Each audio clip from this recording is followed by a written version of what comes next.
Hello दोस्तों, welcome to our channel chemistry की आदत। आज जो है दोस्तों बहुत ही प्राउड मोमेंट है हमारे लिए। आज हमारे चैनल पर ऐसे व्यक्ति आ रहे हैं जिन्होंने उत्तराखंड लेक्चरार का सपना जो है अपना पूरा किया है, और वो आपको पूरा फुल डिटेल में बताने वाले हैं। अपनी पूरी जर्नी जो है वो एक्सप्लेन करने वाले और आपको बताने वाले हैं कि आप भी कैसे लेक्चरार का सपना पूरा कर सकते हैं। तो जो जो चैनल पर नए हैं प्लीज़ चैनल को सब्सक्राइब कर लीजिए और बेल आइकन को प्रेस कर दीजिए, और आने वाली वीडियोस की अपडेट्स आपको जिससे कि मिल सकें। तो चलिए अब हम स्टार्ट करते हैं कि कैसे इन्होंने अपनी जर्नी स्टार्ट की है और इन्होंने क्या क्या चीज़ें की हैं। तो सबसे पहले दोस्तों मैं आपको बता दूं कि उत्तराखंड लेक्चरार में केमिस्ट्री सब्जेक्ट से इन्होंने 7th रैंक जो है वो हासिल किया इन्होंने, और बहुत ही स्ट्रगल किया इन्होंने। ये पूरा हम इनसे डिटेल में पूछने वाले हैं कि क्या क्या इन्होंने कैसे पूरी प्रिपरेशन की, कहाँ से इन्होंने 10th की, 12th की, बीएससी, एमएससी और बीएड, उसके बाद कहाँ इन्होंने जॉब की, कैसे इन्होंने पूरा किया, और ये इनका जो पूरा स्ट्रगलिंग पीरियड था वो कैसा था, पूरा हम इनसे जानेंगे और एक एक चीज़ डिटेल में इनसे हम पूछने वाले हैं। तो जो जो बच्चे चैनल पर नए हैं, चैनल को सबसे पहले आप सब्सक्राइब कर लीजिए। तो हम मंगेश सिंह जी, जिन्होंने उत्तराखंड केमिस्ट्री लेक्चरार में जो है 7th रैंक हासिल की है, बहुत ही प्राउड मोमेंट है हमारे लिए। और सबसे पहले हमारे चैनल की तरफ से मंगेश जी को जो है बहुत सारी ढेरों शुभकामनाएं, और हम इनका वेलकम करते हैं अपने चैनल पर। तो चलिए हम स्टार्ट करते हैं कि इनसे पूछते हैं हर एक चीज़ के बारे में, और हम स्टार्ट करते हैं अब मंगेश सिंह जी से कि हम इनसे रिक्वेस्ट करते हैं कि हमें पूरी सारी चीज़ें जो है डिटेल्स में बताएं, अपने बायोडाटा से लेकर सारी चीज़ें जो लेक्चरार तक की इनकी जो पूरी जर्नी है वो कैसे इन्होंने तय की है पूरी यात्रा। तो हम पूरा डिटेल में पूछते हैं। तो मंगेश जी, आपका वेलकम है हमारे चैनल पर। तो मंगेश जी, आप जो है हमें पूरा बताइए कि आपने कैसे क्या क्या चीज़ें की हैं। Good morning friends. उम्मीद करता हूँ आप सब लोग बहुत अच्छे होंगे और आप लोगों की प्रिपरेशन वो बहुत अच्छी चल रही होगी। नमस्कार दोस्तों, मेरा नाम मंगेश सिंह है और एक बार thank you so much to Hitesh sir, जिनने मुझे अपने यूट्यूब चैनल पर इनवाइट किया अपनी जर्नी, अपना एक्सपीरियंस शेयर करने के लिए। दोस्तों, आप सबकी ब्लेसिंग्स और मेरे गुरुजन और माता पिता के आशीर्वाद से मैंने अपने पहले ही प्रयास में उत्तराखंड लेक्चरर का जो एग्ज़ाम है वो क्वालिफाई किया है। और जो भी लोग मेरे पीछे मेरे मोटिवेशन के तौर पर जुड़े हुए थे, जिनने मुझे सपोर्ट किया, उन सबका बहुत बहुत शुक्रिया। बेसिकली मैं बागेश्वर डिस्ट्रिक्ट से आता हूँ। बागेश्वर डिस्ट्रिक्ट में एक बहुत ही छोटा सा गांव है हमारा, मड्डी तिलसारी। वहाँ का मैं रहने वाला हूँ और सब लोगों का, अपने गांव वालों का और सब लोगों का शुक्रगुजार हूँ कि सबने बहुत ज़्यादा जो है सपोर्ट किया, ब्लेसिंग्स दी। और इतना प्रेस्टिजियस एग्ज़ाम जो उत्तराखंड लोक सेवा आयोग हर 3-4 साल में ऑर्गेनाइज करवाता है, तो उसमें पहले प्रयास में जो है मैंने एग्ज़ाम क्वालिफाई किया। दोस्तों, अपनी जर्नी, अपना एक्सपीरियंस मैं आप लोगों से शेयर करना चाहूँगा। ये खासकर उन लोगों के बड़ा काम आएगा जो भी नौजवान, जो अभी इस एग्ज़ाम की तैयारी कर रहे हैं, जिनका सपना है कि वो उत्तराखंड में ही जो है लोक सेवा आयोग के इस एग्ज़ाम में टॉप करें और उत्तराखंड में लेक्चरर बने। तो उन सब के लिए जो है मेरा ये छोटा-मोटा जो भी एक्सपीरियंस है वो मैं आप लोगों से शेयर करना चाहूँगा। ठीक है? सबसे पहले अपने एजुकेशन की बात करूँ दोस्तों, मेरी जो 10th है वो केंद्रीय विद्यालय से, क्योंकि मेरे पिताजी आर्मी में थे, अभी रिटायर हो गए हैं। तो मैंने जो अपनी लगभग पूरी पढ़ाई की है पहली से 12वीं तक, वो केंद्रीय विद्यालय जो है इस स्कूल्स में की है। तो 10th मेरा जो है केंद्रीय विद्यालय ईटराना अलवर से हुआ है, राजस्थान में जो है। और 12th भी मैंने वहीं से की है, केंद्रीय विद्यालय ईटराना अलवर, राजस्थान से। और आफ्टर जो है 12th मेरी ग्रेजुएशन जो है वो राजस्थान यूनिवर्सिटी से हुई है, और पोस्ट ग्रेजुएशन भी मैंने जो है वो राजस्थान यूनिवर्सिटी से की है। और देन बीएड जो है वो मैंने जो है आपका और जो बीएड है मैंने वो कुरुक्षेत्र यूनिवर्सिटी से जो है वो कंप्लीट किया है। तो दोस्तों, मुझे याद आता है, तो जहाँ तक मैं अपना एक्सपीरियंस, अपनी जर्नी शेयर करूँ, तो सच में ये जो रास्ता था ये इतना आसान नहीं था। बहुत ज़्यादा अप्स एंड डाउन मैंने देखे हैं। और मतलब मैं पीछे मुड़कर अब देखता हूँ कि किस तरीके का स्ट्रगल मैंने किया है और मेरे हर एक साथियों ने जिन्हें इस एग्ज़ाम को क्वालीफाई किया, सबकी अपनी अलग-अलग स्ट्रगल जर्नी हो सकती है, बट जो मैंने स्ट्रगल किया वो वाक़ई में बहुत ही ज़्यादा जो है मैं कह सकता हूँ कि बहुत ज़्यादा अप्स एंड डाउन जो है मैंने देखे। सबसे पहले मैं शुरुआत करूँ कि जब मेरी बीएड जो है वो चल रहा था, तो सेकंड ईयर में जो है मेरे बीएड में वो एक सब्जेक्ट में री आ गई थी। आ गई थी किसी एक सब्जेक्ट में सेकंड ईयर में। तो उस दौरान मैं काफ़ी परेशान हो गया था कि मतलब हालाँकि मैंने पढ़ाई की थी, मैं रेगुलर कॉलेज जाता था, बट एक सब्जेक्ट में री आ जाना जो है अपने आप में काफ़ी परेशान करने वाला था। बट किसी भी तरीके से जो है मैंने वो अपने बीएड का जो है जो री आया था उसको क्वालीफाई किया और सबसे अच्छी मेरी किस्मत ये रही कि जैसे ही मेरा बीएड का रिजल्ट आया उसके तुरंत जो है 2 से 3 महीने बाद जो है आपका उत्तराखंड लेक्चरर के जो है वो फॉर्म आ गए थे। तो अब इसमें जो है इस बार बहुत ही चैलेंजिंग था क्योंकि लास्ट ईयर 2018 में जब पेपर हुआ था तो उस टाइम सिर्फ जो आयोग है उसने एक ही पेपर ऑर्गेनाइज करवाया था, सब्जेक्टिव पेपर। उसके बाद इंटरव्यू था। तो इस बार जो है काफ़ी जो है चेंज कर दिया आयोग ने कि इस बार सबसे पहले प्री एग्ज़ाम करवाया और यकीन मानिए दोस्तों प्री एग्ज़ाम में सिलेबस हम सब जो साइंस बैकग्राउंड के हैं, जो तैयारी कर रहे हैं, उनको पता होगा कि ये जो प्री का सिलेबस है, ये कितना ज़्यादा मुश्किल है। अपने आप में इसमें चाइल्ड साइकोलॉजी आपको करना होता है और उत्तराखंड जीके जो है वो पढ़ना होता है, वर्ल्ड जीके पढ़ना होता है, हिंदी पढ़नी होती है आपको दोस्तों और जनरल साइंस पढ़नी होती है, रीजनिंग पढ़नी होती है, मैथ्स पढ़नी होती है। मतलब एक साइंस बैकग्राउंड स्टूडेंट के लिए ये सब जो है एक साथ जो है पढ़ पाना कितना मुश्किल रहता है। और उस दौरान जो है मुझे याद आता है कि 2000 जब ये फॉर्म आए थे तो मैं प्राइवेट स्कूल में जॉब भी कर रहा था और साथ में ये फॉर्म निकल चुके थे। तो प्री की जो तैयारी है वो मेरी इतनी ज़्यादा स्ट्रगल वाली रही है क्योंकि मैं जॉब छोड़ नहीं सकता था क्योंकि थोड़े घर के हालात कुछ कुछ उतने ठीक नहीं थे और वैसे भी मैं किसी पे फाइनेंशियली डिपेंड नहीं रहना चाहता था। मैं चाहता था कि अपने दम पर ही सब कुछ हासिल करूँ। तो जब इसके फॉर्म आए तो उस दौरान मेरा स्कूल भी रहता था, मैं स्कूल पढ़ाने के लिए जाता था। तो सुबह 7:30 से स्कूल हम लोगों का गर्मियों में स्टार्ट होता था। तो ऑलमोस्ट जो है वो आप जानते हैं प्राइवेट स्कूल्स में 2 या 3 के आस-पास बज जाते थे घर आते-आते। उसके बाद इतना ज़्यादा थक जाता था कि फिर स्कूल से आते-आते उसके बाद फिर तुरंत आकर मैं कुछ नहीं देखता था और सिर्फ़ अपनी स्टडी पर जो है वो फ़ोकस जो है वो करता था कि किस तरीके से जो है प्री की तैयारी करनी है। सबसे पहले मैंने जो है इसका प्री का जो सिलेबस होता है दोस्तों आपको वो सिलेबस निकालना चाहिए, आपके पास सिलेबस होना चाहिए। अगर आपके पास सिलेबस होगा तो आपके माइंड में पिक्चर क्लियर होगी कि आपको किस पोर्शन से कितना-कितना चीज़ें जो है वो करनी है। देखिए कई बच्चे होते हैं जो इनिशियल फेज में जब तैयारी करेंगे इस प्री एग्जामिनेशन की तो उसमें वो सोचते हैं कि जो पूरा ये 5 पोर्शन में डिवाइड रहता है ये प्री का सिलेबस। तो आप ये मत सोचिए कि आपको हर एक पोर्शन बिल्कुल नीट एंड क्लीन करना है। देखिए हर एक पोर्शन में कुछ पार्ट ऐसे रहते हैं कि जिससे क्वेश्चन जो है वो निश्चित रूप से आता है। आप प्रीवियस ईयर पेपर देखिए, मैंने खुद देखे थे प्रीवियस ईयर पेपर, उसमें मैंने देख लिया था कि किस पार्ट से ज्यादा क्वेश्चंस जो है वो आते हैं। तो मैंने पांचों पार्ट पढ़े बट उसमें जो है लिमिटेड क्वेश्चन जिनसे ज्यादा क्वेश्चन जो है वो आपसे पूछे जाते थे।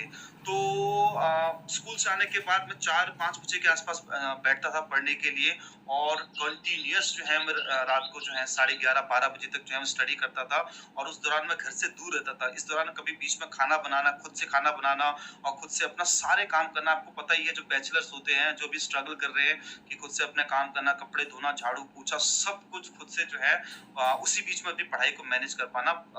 तो बहुत ही कैलकुलेटिवली मैंने इस चीज़ को मैनेज किया और जब प्री का एग्ज़ाम हुआ तो दोस्तों मैं काफ़ी लकी रहा। मैं आपको बताऊँ काफ़ी लकी रहा कि मैं एक्चुअली जो हम जनरल कैटेगरी में सेलेक्ट हुए जो कैंडिडेट हैं, उनमें सब लोग ये कहते हैं और मैं भी मानता हूँ इस चीज़ को कि मैं वाक़ई में बहुत लकी रहा कि जो प्री एग्ज़ाम में हम लोग की जो कट ऑफ गई थी जनरल कैटेगरी की, वो 65.5 नंबर गई थी और 65.25 आई थिंक। तो और मेरे जो है मार्क्स वो 65.25 ही आए। तो मैं अपने इष्ट देवता का, अपने भगवानों का, गुरुजनों का आशीर्वाद मानूँगा कि मैंने बहुत पढ़ाई की बट मार्क्स जो है मेरे जस्ट कट ऑफ जो है वो क्लियर कर पाया मैं।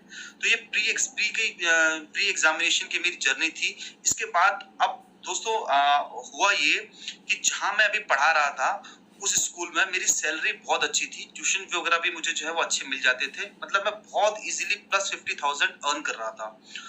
अब मेरे आगे जो है दुविधा ये आ गई कि जैसे मेरा प्री क्वालिफाई हुआ, तो मुझे अब ये डिसाइड, क्योंकि मुझे स्कूल में सच बताऊं तो बिल्कुल टाइम नहीं मिल पाता था अपने सेल्फ स्टडी के लिए बिल्कुल टाइम नहीं मिल पाता था। तो अब मेरे आगे ये था कि अम, कि क्या करना है। मुझे एक टफ डिसीजन लेना था कि ये जो मैं पर मंथ 50,000 बड़ी इजीली अर्न कर पा रहा हूँ, क्या मुझे इनके साथ एग्जामिनेशन की मेरी जर्नी थी। इसके बाद अब दोस्तों हुआ ये कि जहाँ मैं अभी पढ़ा रहा था उस स्कूल में मेरी सैलरी बहुत अच्छी थी, ट्यूशन फी वगैरह भी मुझे जो है वो अच्छे मिल जाते थे, मतलब मैं बहुत इजीली प्लस 50,000 अर्न कर रहा था। अब मेरे आगे जो है दुविधा ये आ गई कि जैसे मेरा प्री क्वालिफाई हुआ, तो मुझे अब ये डिसाइड, क्योंकि मुझे स्कूल में सच बताऊं तो बिल्कुल टाइम नहीं मिल पाता था अपने सेल्फ स्टडी के लिए बिल्कुल टाइम नहीं मिल पाता था। तो अब मेरे आगे ये था कि क्या करना है। मुझे एक टफ डिसीजन लेना था कि ये जो मैं पर मंथ 50,000 बड़ी इजीली अर्न कर पा रहा हूँ, क्या मुझे इनके साथ जुड़े रहना है, या फिर जो ये 4 साल में एक बार आई हुई वैकेंसी है, बहुत ही प्रेस्टिजियस वैकेंसी उत्तराखंड में बोली जाती है लोक सेवा आयोग की, लेक्चरर एग्जाम की, कि मुझे इसके लिए जाना है। तो मैंने अपने काफी फ्रेंड से भी डिस्कस किया और मतलब कई लोगों से मैंने डिस्कस किया, बट मैंने अपनी फैमिली को जो है इस बारे में कुछ नहीं बताया। मैंने सिर्फ बताया मेरा प्री क्वालिफाई हो गया है, और बीच में मैंने जॉब भी चेंज करी, काफी स्ट्रगल किया, बट मैं उस दौरान अपने घर से काफी दूर रहता था, तो मैंने अपनी फैमिली को इस बारे में कुछ नहीं बताया कि कैसा स्ट्रगल जो है मेरा चल रहा है, क्योंकि ये लड़ाई मेरी खुद से थी। मुझे अपने आप से मेरी लड़ाई थी कि मुझे जो है अपनी जिद से लड़ाई थी कि मुझे एग्जाम क्वालिफाई करना है। बहुत ही कठोर मन से मैंने डिसीजन लिया कि मुझे अब ये जॉब जो है वो छोड़नी है, और मैं जो है फिर उसी दौरान जो है मैं किसी एक ऐसे स्कूल में गया जहाँ पर, क्योंकि मुझे जॉब कंटिन्यू करनी थी, मतलब इतना भी नहीं मुझे करना था कि मेरी सेल्फ स्टडी के लिए मुझे टाइम नहीं मिल पाए। तो उस दौरान फिर मैंने जॉब स्विच की और मैं एक ऐसे स्कूल में गया जहाँ पर मुझे सिर्फ और सिर्फ जो है वो 1 घंटे के लिए जाना होता था, और बहुत ही कम सैलरी, मतलब बिलो 10,000 रुपीज के आसपास जो है वो मैंने काम किया जस्ट अपना खर्चा निकालने के लिए। बट मेरा पूरा फोकस वो 50,000 मैंने छोड़कर जो है जस्ट जो है बिलो 10,000 में आ गया, और यहाँ से फिर जो है जर्नी स्टार्ट होती है। मुझे लगा कि जब गॉड ने मुझे चांस दे दिया है कि मेरा प्री क्वालिफाई हो गया, तो मेंस के लिए फिर मेरा सब्जेक्ट पोर्शन जो है वो शुरू से अच्छा था, बहुत ही अच्छा था सब्जेक्ट पोर्शन। तो मैंने कहा कि एक बारी मौका देता हूँ खुद को, और दोस्तों मैंने जॉब छोड़ दी। उसके बाद जो है वो तैयारी स्टार्ट की। सबसे पहले मैंने मेंस का जो है सिलेबस, मैं फिर से कह रहा हूँ आपको सिलेबस निकालिए, सिलेबस में देखिए कि सिलेबस में मेरा ये था इस बार केमिस्ट्री में कि मुझे हर टॉपिक पढ़ना है। देखिए प्री में मैंने जो है कुछ सिलेक्टेड टॉपिक इसलिए पढ़े क्योंकि प्री में हमें सिर्फ एक कट ऑफ क्वालिफाई करनी थी, वहां पर हमें कोई मेरिट में नहीं आना था। बट यहाँ पर अब आपको मेंस में जो है दोस्तों सिर्फ और सिर्फ हमारे जनरल कैटेगरी में जो है वो 11 सीटें आई थी, 11 सीटें, यानी आपको टॉप 11 के अंदर आना है, मेरिट के अंदर आना था। तो यहाँ पर जो है आप किसी भी टॉपिक को नहीं छोड़ सकते। तो मैंने हर एक टॉपिक को बहुत ही डिटेल में और बहुत ही सिस्टमेटिक तरीके से पढ़ा। मैं आपको बता दूं, जो बच्चे भी तैयारी कर रहे हैं, अभी जो भी इनिशियल फेज में है, लेक्चर की तैयारी कर रहे हैं, मेरे प्यारे भाइयों और बहनों, जरूर आप लोग जो है खुद के हैंड रिटन नोट्स बनाइए, खुद के हैंड रिटन नोट्स बनाइए। मैंने YouTube से ही, मैंने देखिए सबसे पहले बता दूं, मैंने किसी भी तरीके की कोचिंग जो है वो नहीं की, किसी भी तरीके की कोचिंग नहीं की। मेरा जो ये परिणाम, मेरी जो 7th रैंक आई है, ये प्योर मेरी सेल्फ स्टडी। हमारा रिजल्ट आ गया था जून में, फिर उसके बाद जुलाई, अगस्त, सितंबर, अक्टूबर और जो है नवंबर, ये इन महीनों में 5 से 6 महीने जो थे, इस दौरान मुझे शायद कभी याद नहीं है कि मैंने अगर 15-16 घंटे से नीचे पढ़ाई की हो मिनिमम। क्योंकि दोस्तों ये था कि मेरी जिद थी कि मुझे ये लड़ाई मेरी खुद से है, मुझे इस लड़ाई को जीतना है, मुझे एग्जाम क्वालिफाई करना है, न सिर्फ अपने लिए बल्कि अपने फैमिली के लिए। और आपको अंदर से मोटिवेशन जब आएगा तो दोस्तों मेरे ख्याल से 15-16 घंटे कोई बड़ी बात नहीं, पढ़ना कोई बड़ी बात नहीं है। तो उस दौरान मैंने सिलेबस निकाला, यूट्यूब से मैं जो है मैंने पढ़ाई की थी, क्योंकि आजकल वहां पर ऑनलाइन में काफी कुछ आपको जो है मिल जाता है। सिस्टमैटिक तरीके से हर एक चैप्टर को पढ़ा, हर एक टॉपिक को पढ़ा, उसके नोट्स बनाए। दोस्तों मैं आपको बता दूं कि नोट्स बनाने के दौरान देखिए इतना आसान नहीं है। पहली बात तो आपकी सिटिंग कैपेसिटी बनाना, ठीक है, मेरी इतनी आसानी से बनी नहीं थी, मुझे जो है लगभग हफ्ते 2 हफ्ते लग गए थे सीटिंग कैपेसिटी बनाने में। बट इसके लिए आपको पागल होना पड़ेगा। आपको पागलपन अगर आपके अंदर आ जाता है कि आपको कुछ करके दिखाना है, अपनी फैमिली को, अपनी सोसाइटी को आपको नाम कमाना है, तो आप ज़रूर जो है वो आपके अंदर ये जो है ज़ील जो है वो आ जाएगा। तो जब मैंने नोट्स बनाने स्टार्ट करे तो हर एक चैप्टर को मैंने चैप्टर वाइज जो है नोट्स बनाए। इनऑर्गेनिक के मैंने अलग बनाए, ऑर्गेनिक के अलग बनाए, फिजिकल के अलग अलग बनाए। और मुझे याद आता है कि मेरे हाथ लिखते लिखते मेरे हाथ में जो है वो छाले पड़ चुके थे, क्योंकि बहुत पोर्शन रहता है कवर करने लायक। और एग्जाम में मेरी मेंटलिटी यही थी उस टाइम की मुझे किसी भी तरीके से टॉप करना है। टॉप करना, ये आपकी मेंटलिटी ऐसी होनी चाहिए, तब जाकर आपका सिलेक्शन हो पाता है। तो इस एग्जाम में मेरे 200 में से 168 स्कोर रहा है। ऑलमोस्ट 84% मैंने ऑब्टेन किए हैं। और नोट्स बनाने बहुत जरूरी है। देखिए, आपको नोट्स बनाने चाहिए, खुद के हैंड रिटन नोट्स। आप किसी और की फोटोकॉपी करा ली, किसी और से आपने जो है ले लिया नोट्स, इधर से कॉपी करवा ली, वो सब चीजें नहीं चलेंगी। आप अपने हाथ से जब नोट्स बनाएंगे, उसमें छोटी छोटी बारीकियां लिखेंगे कि इस क्वेश्चन में जो है, जब ये टॉपिक होगा, इसमें ये क्वेश्चन को ध्यान रखना है, ऐसी चीज ध्यान रखनी है। तो हर एक बारीकियां में एक एक पेन से जो है, रेड पेन से, ब्लू पेन से, ग्रीन पेन से मेंशन कर देता था। वो नोट्स भी मैं आप लोगों के साथ शेयर करूंगा। जिन भी मेरे कैंडिडेट, जो भी मेरे छोटे भाई बहन हैं, जिनको भी अभी तैयारी कर रहे हैं, अगर उनको नोट्स की जरूरत हो तो आप नीचे जरूर कमेंट कीजिएगा। मैं आपको नोट्स भी इसके मैं प्रोवाइड करवा दूंगा, जो मेरे खुद के हैंड रिटन नोट्स थे। बट आप प्लीज अपने नोट्स जो है वो बनाइए। लगभग जो है 6 महीने की स्टडी करने के बाद आप सोचिए जरा, मैं स्कूल भी जाता था उस दौरान, फिर आकर अपनी पढ़ाई भी करता था, और खाना भी बनाना होता था खुद के, मतलब कई तरह के काम, कपड़े, झाड़ू, बर्तन, पोछा, सब चीजें करनी होती थी। बट मैंने अपनी पढ़ाई से कभी कॉम्प्रोमाइज नहीं किया। और सबसे बड़ी बात यह है कि मैंने बीच में जो है जॉब चेंज की। मैं एक सिटी से दूसरी सिटी चला गया, दूसरे स्कूल में चला गया, बहुत ही कम सैलरी में काम किया, काफी मतलब जो है वो कह सकते हैं कि स्ट्रेस मुझे झेलना पड़ा। बट मैंने ये चीज अपनी फैमिली से कभी शेयर नहीं की, क्योंकि मैं कभी उनको जो है अपने कारण हर्ट नहीं करना चाहता था। तो बट जो भी रहा, मैं ये बहुत ही तगड़ा रिस्क लिया था मैंने, कि इतनी अच्छी जॉब और इतनी अच्छी सैलरी छोड़कर जो है मैं बहुत ही कम सैलरी में काम किया। और पर मैंने मन लगाकर मेहनत की। आज जब मैं पीछे मुड़ के देखता हूँ कि मेरा डिसीजन जो है वो बहुत ही सही निकला। और मुझे खुशी है कि मैंने जब अपने पहले ही प्रयास में जो है ये एग्जाम क्वालिफाई कर लिया, क्योंकि इतना टफ एग्जाम है कि पहले प्रयास में बहुत ही लकी रहते हैं वो लोग जिनका एग्जाम क्वालिफाई होता है। तो मेरी कुछ आपसे कुछ छोटी मोटी टिप्स मैं आपको जरूर देना चाहूंगा कि जब भी इसका अगला फॉर्म आएगा, तो प्री एग्जाम के लिए आप पूरा सिलेबस करने के बजाय जो हर एक पार्ट में कुछ इंपॉर्टेंट टॉपिक्स हैं उनको जरूर पढ़ें। और मैक्स टू मैक्स जो है आप अपने नोट्स बनाएं प्री के भी। और जब आपका प्री क्वालिफाई हो दोस्तों, क्योंकि प्री में आपको रैंक नहीं लानी है, वहां आपको एक कट ऑफ क्वालिफाई करनी है। और मेंस के लिए क्या करना होगा आपको, जब मेंस का आपका एग्जाम हो, प्लीज सिलेबस निकालिए। सबसे पहली बात, आप अपने मन को समझा दीजिए, शांत कर लीजिए कि अगले 6 से 7 महीने ये मेरे खुद के लिए है, मुझे खुद के लिए पढ़ना है। और अगर आपके अंदर से मोटिवेशन होगा ना दोस्तों, तो आप जरूर जो है वो फाइट कर पाओगे अच्छी तरीके से। तो मेंस के लिए आप नोट्स जरूर बनाइए, हर एक टॉपिक के कह रहा हूँ आपको, हर एक चैप्टर के बनाइए। यूट्यूब में बहुत मटेरियल अवेलेबल है, वहां से देखिए। अगर आपको लगता है कि वहां से आपको समझ में नहीं आ रहा, कोई अगर आपका बड़ा भाई बहन, कोई टीचर से आप गाइडेंस अगर लेना चाहते हो तो वहां से लीजिए। और जो है max to max question solve कीजिए, बहुत क्वेश्चन सॉल्व कीजिए। बुक्स वगैरह के लिए मैं आपको बताऊं तो मैंने जो है 11th जो है वो मॉडर्न एबीसी से पढ़ी थी। 12th मेरे जो है दिनेश पब्लिकेशन की जो किताब आई है केमिस्ट्री की, वो बहुत ही अच्छी है। ऑर्गेनिक केमिस्ट्री, इनऑर्गेनिक और फिजिकल, जो नॉर्मल किताबें होती है। और बीएससी के लिए जो हमारी राजस्थान यूनिवर्सिटी में बुक्स वगैरह चलती थी वो मैंने की थी। एमएससी के लिए मैंने एज सच कोई बुक्स नहीं पढ़ी, बस यूट्यूब में कुछ 2-4 उसके टॉपिक की वीडियो थी, वो मैंने देखी। जितना क्वेश्चन जो है लेक्चरर में इस बार था सिलेबस का, वो चीज मैंने वहां से कवर अप कर लिया था। बट मैंने एमएससी के लिए एज सच कोई खास बुक्स जो है वो फोकस नहीं करी। बीएससी 12th और 11th की जो है मैंने वो नॉर्मल केमिस्ट्री की बुक्स जो होती है, जो मैंने आपको बताया, उससे मैंने पढ़ाई की।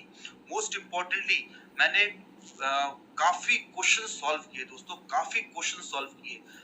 आपको कितना आ रहा है, कितना आपने सीख लिया, ये आपको पता लगेगा जब आप क्वेश्चन सॉल्व करेंगे। तो मेरा आपसे ये है कि कोई भी एक चैप्टर जब आप कवर कर लें तो उसके जो है कम से कम 2 दिन जो है आप उसके कम से कम 400 to 500 क्वेश्चन जो है वो सॉल्व करें। मैंने किए थे, हर एक चैप्टर के किए थे। और एक और बात मैं आपको बताना चाहूंगा, टाइम से जब आपका सिलेबस खत्म हो जाएगा दोस्तों, रिवीजन, मेरा सिलेक्शन अगर हुआ है तो सिर्फ और सिर्फ रिवीजन की वजह से। मैं आपको बता दूं कि मैंने कम से कम 8 to 10 टाइम्स जो है सिलेबस का रिवाइज किया। जो मैंने नोट्स बनाए उसको मैंने जो है कम से कम 8 से 10 बारी रिवीजन किया। अब ये मुझे ही पता कितनी बुरी तरीके से मैंने टाइम को मैनेज किया था, बट करना ही था। और रिवीजन जितना ज्यादा आप करेंगे ना दोस्तों, आपके जो मार्क्स हैं वो मल्टीपल प्रोपोर्शन में बढ़ेंगे। सबसे पहली चीज 3 बातें बोलूंगा कि अपने नोट्स बनाएं मेंस के लिए, हर एक टॉपिक को पढ़े, चैप्टर को पढ़े, उसके बाद जो है प्रॉपर रिवीजन करें। आपको 6 से 8 महीने के लिए बहुत ज्यादा जो है जलना पड़ेगा, आपको तपना पड़ेगा, आपको जो है आपको पेन होगा बॉडी में कि यार मैं क्या, आपको पेन होगा बॉडी में कि यार मैं क्या कर रहा हूँ। आप सोसाइटी से कट हो जाओगे, पर आपको ये करना होगा। अगर इतना स्ट्रगल, इतना अगर मेहनत आप कर पाओगे तो मुझे पूरी उम्मीद है कि आप कोई सा भी एग्जाम जो है वो क्वालिफाई कर सकते हो। तो मेरी जर्नी अभी यहाँ खत्म नहीं हुई है, इसके बाद मैंने बहुत कुछ सोचा हुआ अपने लिए, आगे कई एग्जाम्स और क्वालिफाई करने हैं। तो ये मेरी जर्नी रही दोस्तों। और एक बार फिर से शुक्रिया सर, केमिस्ट्री की आदत जो चैनल है, इन सर का, हितेश सर का बहुत बहुत शुक्रिया कि इन्होंने मुझे बुलाया। आशा करता हूँ कि मेरे द्वारा दी गई जानकारी आप लोगों को अच्छी लगी होगी। तो आप अगर अच्छी लगी तो चैनल को लाइक करें, सब्सक्राइब करें और शेयर जरूर करें। Thank you so much. तो दोस्तों, आपको इनका इंटरव्यू सुन के काफ़ी अच्छा लगा होगा, तो thank you so much Mangesh Singh ji. आपने बहुत ही जो है ब्रीफली हमें सारी चीज़ें डिटेल्स में समझाई, बताई, और आई होप सभी बच्चों को जो देख रहे हैं हमारी वीडियोस उन सबको जो है काफ़ी अच्छी लगी होगी। तो ये था हमारा मंगेश सिंह जी का, हमने जो है इंटरव्यू लिया है, फुल इंटरव्यू लिया है। तो इन्होंने केमिस्ट्री लेक्चरार में उत्तराखंड में जो है 7th रैंक हासिल की। इन्होंने पूरी डिटेल में अपनी जर्नी बताई है कि लेक्चरार तक की जर्नी इनकी कैसे रही। तो हम अपने चैनल की तरफ से आपको बहुत सारी ढेरों शुभकामनाएं देते हैं मंगेश सिंह जी। आपका फ्यूचर आगे और ज़्यादा ब्राइट हो, आप इससे और ज़्यादा मेहनत करें। और जो मंगेश सिंह जो है, इनका नेचर बहुत ज़्यादा ही पोलाइट है, और ये जो है इनोसेंट, इन्होंने बहुत ज़्यादा स्ट्रगल भी किया अपनी लाइफ में, तो वो सारी चीज़ें इन्होंने हमें बताई भी हैं। तो आई होप आपको सब चीज़ें अच्छे से समझ में आई होंगी, और इन चीज़ों को अगर आप फॉलो करोगे, इन जो आपको दिशा निर्देश दिए हैं, जो डायरेक्शंस दिए लेक्चरार तक की या उससे आगे तक की, तो उनको अगर आप फॉलो करोगे तो आप भी लेक्चरार का सपना पूरा कर सकते हैं। तो जो चैनल पर नए हैं, प्लीज़ चैनल को सब्सक्राइब कर लीजिए और बेल आइकन को प्रेस कर दीजिए, जिससे आने वाली वीडियोज़ की अपडेट्स आपको मिलती